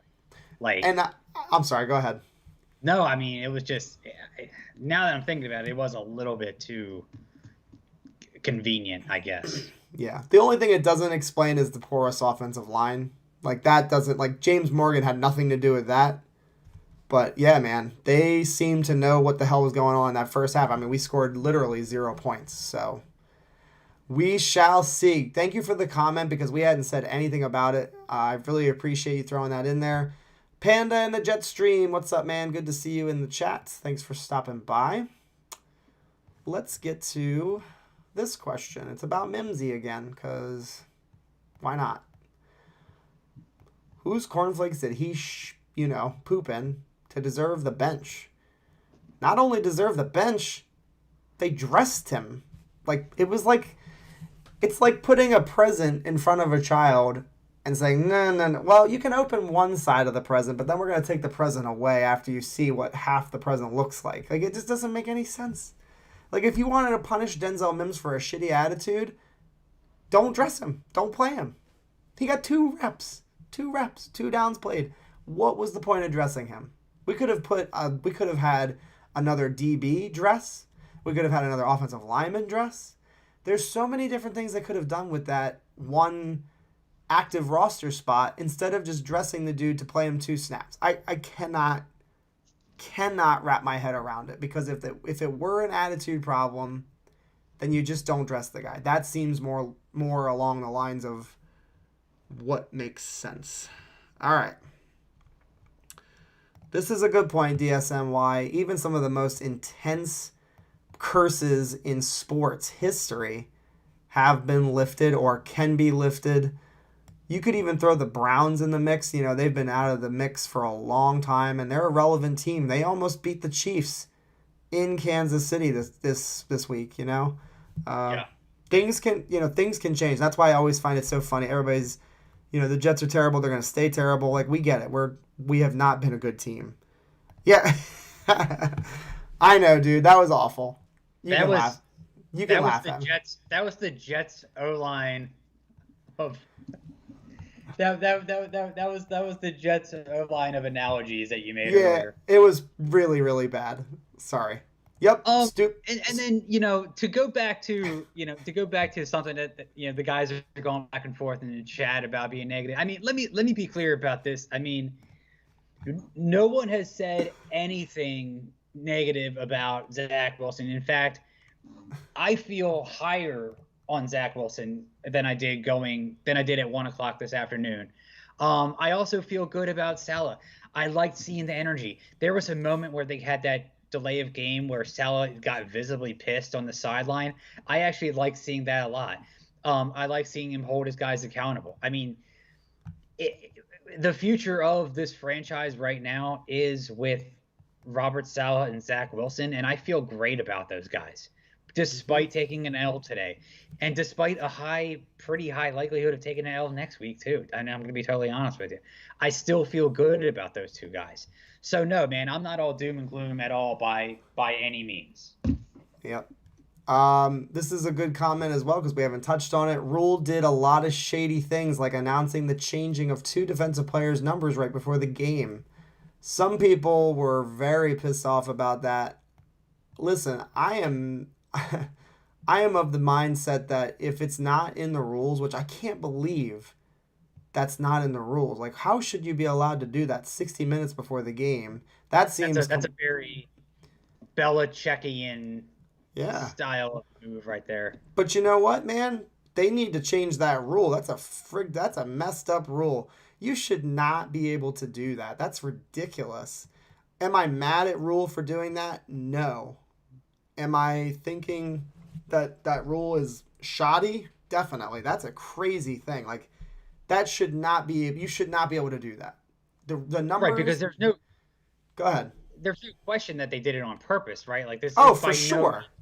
For sure. Yeah. They were trying to make it harder for Zach to identify, players. That's all they were doing. And honestly, why not just change the whole damn team's numbers? Like, why stop there? You could just mix up the entire roster's numbers. I think that, people are going to be thinking like that's real shady, and of course it is, because it's really crappy, but it's not against the rules. And man, I don't care. I think that's fine. I mean, Why don't they change the jerseys at halftime like D2, the Mighty Ducks? yeah. That's right. I'm taking it all the way back. Oh. Steven Engel says they played a lot of 4-3 today. I was expecting 4-2-5. I was talking to my dad and my brother about that before the game, saying how Hamza could be that guy that lines up as a linebacker but then drops as a safety because he did it in college. We didn't really see a whole lot of that. I think Jamie and Sherwood getting hurt kind of screwed that up a little bit. I also think that Joyner getting hurt really screwed that up. So, yeah, I think that's where that answer lies. Is we couldn't do it because we didn't have the personnel to do it. Will F. Do you agree there were a lot of drops today by the receivers? I mean, Zach had no help today from the line, 2 receivers, and he still put up some decent numbers. We saw a drop from Elijah Moore. We saw a drop from Corey Davis. We saw a drop from Michael Carter. We saw a drop from, I think, a tight end at some point. Like, there were definitely drops. I think there was 4 or 5 drops on the game. Drops happen, but when you get to like 5 drops in the game, that's an issue. Speak on that a little bit, Chad. Well, Croft's drop was, out of all of them, I guess Croft's drop was somewhat excusable because he had to climb the ladder to try to get it, and he was also getting tackled at the same time. I think Elijah Moore's drop was in the flat. Actually, I think Elijah's was on a crosser. Okay, I mean Corey Davis, his drop hit him kind of like right in the hands. Yep. But no, it's one of those things where maybe it's not a big deal if the offense had already been more productive, but when your running game isn't going anywhere and you're getting pummeled, you're getting sacked or getting pressured every other play. Now those drops, just the importance of those drops just heightens more and more and more, and that's what you saw today. I mean, if you would have just cut those drops in half, the trajectory of the game could have been different, but it just wasn't. It sucks. Yeah, we didn't even mention that, how like Zach Wilson, no running game, bad pass protection for sure in the first half. We didn't even mention the fact that guys, weren't catching, like there were drops. That was like an issue for him. So it hurts the offense in so many ways. It hurts them from keeping the chains moving, getting a rhythm going, keeping the defense on the field. I mean, it just has a massive impact on the game. So definitely an issue for sure. Before we keep going here, if you haven't already, go ahead and hit the like button for us. We would greatly appreciate that. Thanks for everybody who's been tuned in tonight and leaving comments like crazy. That's what this is all about, talking about the game. If there's any more takes that you guys have, any more questions that you have, feel free to throw those in the chat. And thanks for tuning in. If you haven't subscribed to the channel, go ahead and consider doing so. Right now, we will be doing this every Sunday night. We will also have a live Wednesday podcast every Wednesday, and look forward to interacting with you guys, because that's what we do on the channel. I want to get back to some of the bright spots, or maybe some of the negatives in the game. Let's talk about Del'Shawn Phillips. I believe that's his name. Del'Shawn Phillips. So he had 12 total tackles. Any thoughts on him? Because we know Davis is out. Jamie and Sherwood, we don't know the length of his injury. What are your thinkings on Del'Shawn moving forward? He was, I think, promoted from the practice squad. Yeah, I mean, all I can say is those guys are going to be more and more important. I'm not going to say that I'm not going to sit here and lie and say that I'm overly familiar with Del'Shawn Phillips, but I don't think that this linebacking core could have, especially these outside linebackers, could have any more injuries. So the fact that somebody like Del'Shawn Phillips can come in and have, out of nowhere, and have 12 tackles, I mean, I'll take it. I don't know. I mean, if he's going to be consistent, then he's going to work himself into a starting role very quickly. Yep. All right. And let's see if we talk any more about I guess we could talk about, the next game. Because right now it looks like, Terrence Rogers is saying C.J. Mosley looked great. I don't know if I completely agree. He didn't look terrible. He little bit quiet, but Terrence is saying he really liked it. Terrence, tell me what you saw that you really liked. Would like to hear from you. And again, if I don't recognize your name. If you're new to the channel, thanks for coming by and talking to us. Let me know what you saw in CJ Mosley's game today that you really liked. Oof, Blake Cashman injured as well. I didn't know that. I missed that. Dude, at what point did they just expand the active rosters? Because, at what point does the NFL concede and just say, hey, look, injuries are so rampant now, we're going to just expand the active roster to 70? Because, what do you do? I mean, look what happens with the Ravens running backs. It's absurd. So, I mean, I don't think they can do anything else because they've made changes to the rules with the practice squad. They're allowing teams to keep basically anybody. Like anybody is qualified to stay on the practice squad. I don't think they're going to make any changes, but the injuries to our linebacking core are really stacking up. Mike is saying that it's a hammy injury. So, listen, man, if Blake's out and if J-Man's out, I don't know who they're putting out there. We know Davis is already out. The Patriots could pick us apart with their running backs. Speaking of which, Mr. James White for the Patriots looked really good. The receiving running back for the Patriots. He looked outstanding today. Right. Yeah, no, I know. And the other thing is Mac Jones,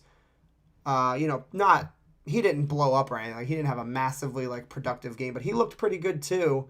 And there was a play that I saw when I was watching the game. He threw a absolute perfect ball to James White. It was, the linebacker was on the left behind him just slightly, and Mac Jones lofted it over. It was a wheel route. It was toward the right sideline, right over the defender, and right over the shoulder of James White. I mean, it was a perfect ball. That's a guy that, again, kind of like McCaffrey, the receiving game for the running back, we're going to have a really hard time stopping that kind of stuff. And it appears that Mac Jones favors that kind of offense, the Tom Brady thing, the dink and dunk stuff, the middle of the field, using the tight ends. So I don't know, man. I'm not feeling great about the game. I'll be honest with you. I will show up and I will show out. I'm going to be loud as hell and I'm rooting for the win, but I'm worried about our coverage and our linebackers specifically against the Patriots. The Panthers didn't really have any tight ends that were scaring me, but it's the opposite with the Patriots. They have 2 tight ends. They have James White out of the backfield, so we shall see. We do have a super chat, by the way. Thank you, Dimitri. Super cool of you. Thank you for, supporting the channel. It really means a lot. He says, why did Mims only play the last 2 plays? Dimitri, we have talked a lot about this. I am happy to talk a little bit more about it since you did send in the super chat. Let's just remove the let's remove the idea that maybe he is having some sort of negative, off the field kind of stuff, because I really don't think that's it. If he were doing that, they probably wouldn't have played him at all. They wouldn't have dressed him. So what is it? What do you think, Chad? I will answer it after you, but what do you think? Because we said we couldn't really figure it out, but put a finger on it. What is the problem here? I mean, look, in all seriousness, if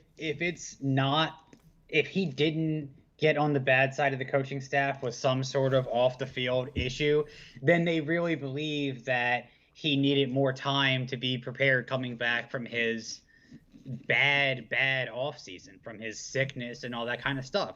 They just simply didn't think he was ready, and they didn't want to start him. It's got to be as simple as that. If it's not something more malicious, I guess is the right word for it. There's really no other valid explanation. They're saving him. They're saving him for something. I'll say this.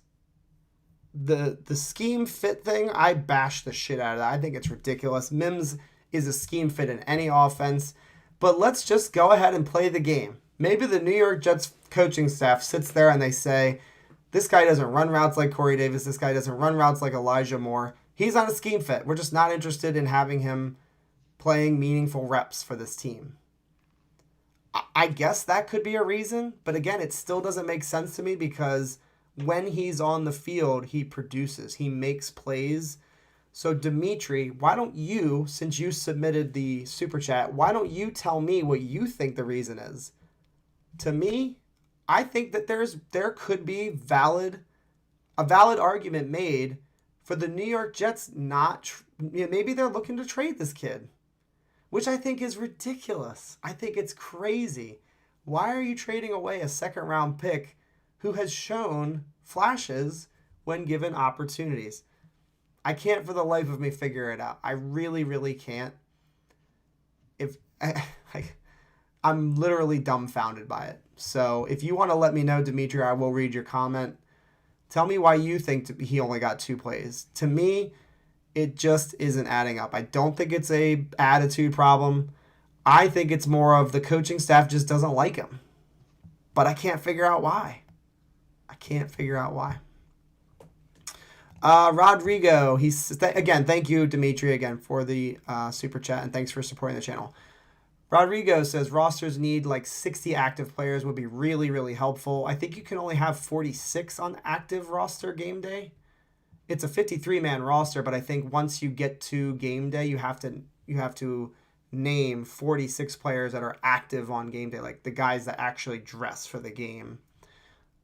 I don't think it's ever... I mean, maybe one day it'll change, but right now, I don't think it's going to change, man. It's just been... I don't know. I don't see it happening. Will G says Cashman is wasting a roster spot. Dude is always hurt. Not only is he hurt, he hasn't contributed. Not only because he's not healthy, when he's on the field, he doesn't really do too much. Grant Rude says the Pats D was good in the game. I would agree. They looked pretty strong. Obviously, hold them to, under 20 points. At least, I believe they only had 17, right? The Miami Dolphins. Yeah. Yeah, so they looked good. It's going to be a tough game. Pats had acceptable running backs. The tight ends are going to make Jones look good. I'm 100% with you on that. Steven Engel does not feel good about next week. I'm kind of like in that same mindset. I did predict a loss for that game before the season. My opinion on the matter has not changed. It's going to be a really, really hard game to win. Mims not playing is Mike's fault. It's all Mike's fault. Stupid Mike. Damn it, Mike. I am not ready for bed, Steven Engel. How dare you? I don't ever want to go to bed. I'm a night owl, actually, believe it or not. And I get up early as shit, so I have to be careful about that, because if I stay awake, I am dead the next day. I'm not John Gruden. I can't get 3 hours of sleep and I can't be myself, I guess, if that makes any sense. Jordan Victor, welcome to the show. I don't think I recognize you. If you're new, welcome to the channel. He says, I'm going to jump on the stupid Mike train. You guys, if you come on Wednesday, if you've never been on the Wednesday show, you will meet Mike. And God damn it, he is stupid. I'm just kidding. Just a joke. Mike, I love you. All right, let's look forward a little bit. We have a couple more minutes left before we're going to wrap up this show. Let's talk a little bit about week 2 versus the Patriots. We already talked about the running backs, the tight ends. Their scheme definitely favors them in the matchup versus the Jets, in my opinion. What are your initial thoughts going into week 2? We already talked about the fans. The presence is definitely going to be there. The fans are going to show up and they're going to be loud, assuming there's going to be some things to get loud about. What do you think about some things you'll be looking for in the week 2 game? Go ahead. I haven't gone back and watched. I didn't watch the Patriots game. I'll watch it on that NFL replay thing that I bought but should not have bought. What was that thing called? NFL Game Pass? Yeah, I bought Game Pass, and then like 2 out of 3 games were on NFL Network, and I was like, why did I buy this thing? But anyway, no. So like, I'll go back and watch the Patriots game on that, but I need to see the offensive line play better. That's what I need to see. I'd like to see Mims more involved. I'd like to see him play smarter. I want to see him open up some holes. Hopefully, hopefully this week the O-line gets time to work together and they get time to fix this thing, if at all possible, because I can't. I'm gonna go up there. I'm gonna make the drive up 95, and I know you are too. And I'm gonna Yep. sit. I forget what section I'm sitting in. I could look it up, but Yeah. I'm gonna be sitting there, and I'm gonna be loud as hell no matter what, man. If we're losing 42-0, I don't care. I'm gonna be loud. I'm not gonna have a voice on Monday. I'm gonna support that team no matter what. But I just hope to God that I see a much better offensive line than I did today. I can forgive some rookie mistakes in the secondary. I can even forgive some rookie mistakes, with I'm tired with more or the front or the offensive line. But I gotta see him get it together, man. That's what I'm looking for next week. Fair enough. A couple more comments, and I'll just throw my 2 cents in. The Wednesday podcast, we're going to go over everything versus the Patriots, guys. So there'll be a much better breakdown of that matchup. C. Wally, who I have not seen in a while. It's good to see you in the chat. He says LaFleur should be calling plays from the coach's box where he's more comfortable reading the game. Having him on the sideline clearly didn't help Wilson out all that much. And Joe Brady, who we did see call a pretty nice game, actually, for the Panthers, he was in the box as well. I don't think it's out of the question. I think we might see that change in week 2. We might see LaFleur go to the box because he might prefer that, and maybe the idea is they wanted him down on the field to be able to interact with Zach. But yeah, you might see that change for sure. Oh, the play call on the 2-point conversion. Why not go to Mims or Davis, big-bodied receivers? That's a fair question. The play got busted because of a deflected pass, right? I think it got knocked down at the line of scrimmage. It didn't really matter much. But I do hear you, man. Terrence, I think I don't want to even mention Mims' name because I'm already getting furious just thinking about it. But definitely, like, throw a ball for Corey Davis. J.C. Horn is a physical dude, so, he might not necessarily win that matchup. But I think Corey Davis would have been a great look. Denzel Mims definitely would have been a good look in the on that 2-point conversion. Dimitri, I have a positive feeling Zach Wilson looked good. Assuming the O-line plays better, we should be fine. I'll throw this out there. If we try to just, run up the gut over and over again versus the Patriots, I don't know if that's going to work all that well. Bill Belichick will take away your blankie, your binky. He's not going to make it easy. He's going to take away the things that offenses with rookie quarterbacks want to do. Short completions, rhythm passing, check downs, running the game, running the ball.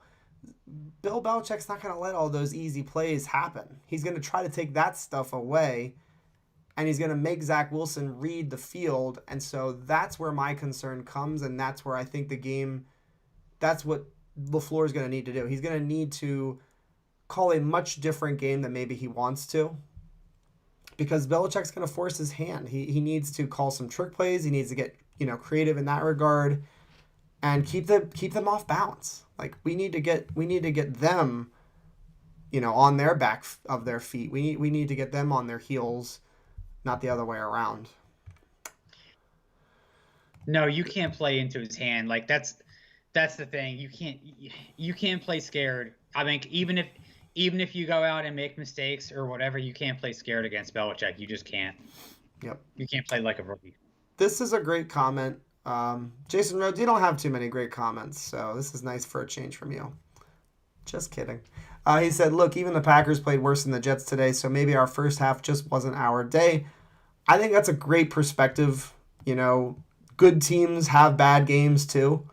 The Packers, for all intents and purposes, they are one of the best teams in the NFC, and were in the NFC Championship game last year. They brought most of their starters back.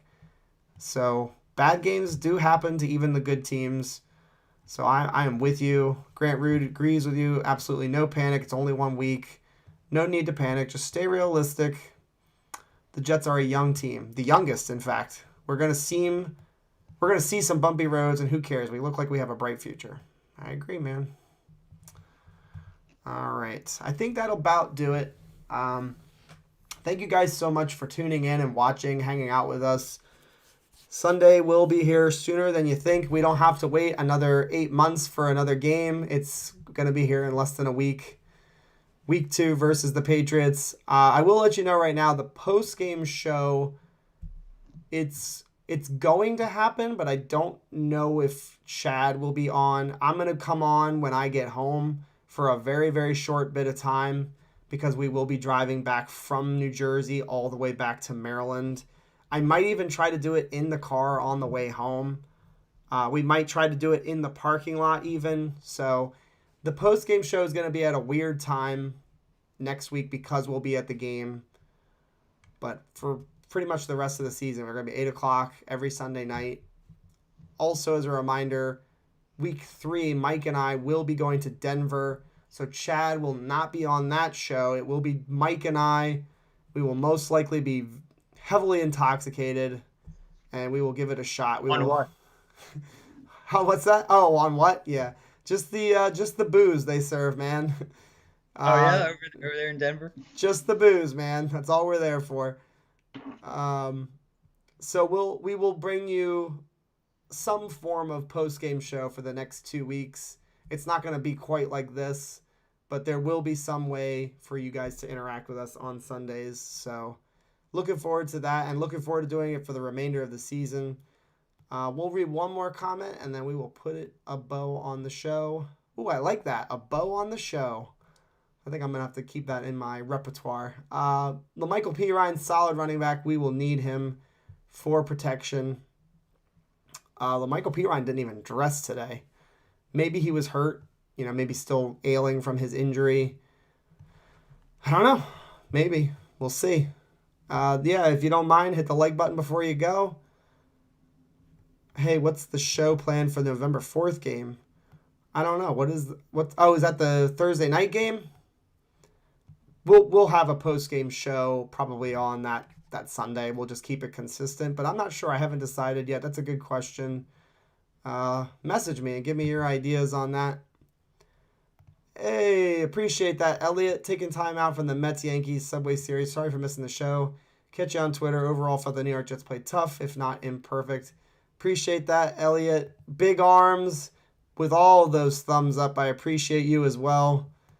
Hope y'all enjoy the work week. Have a great week. Chad, any last separate words that you'd like to share?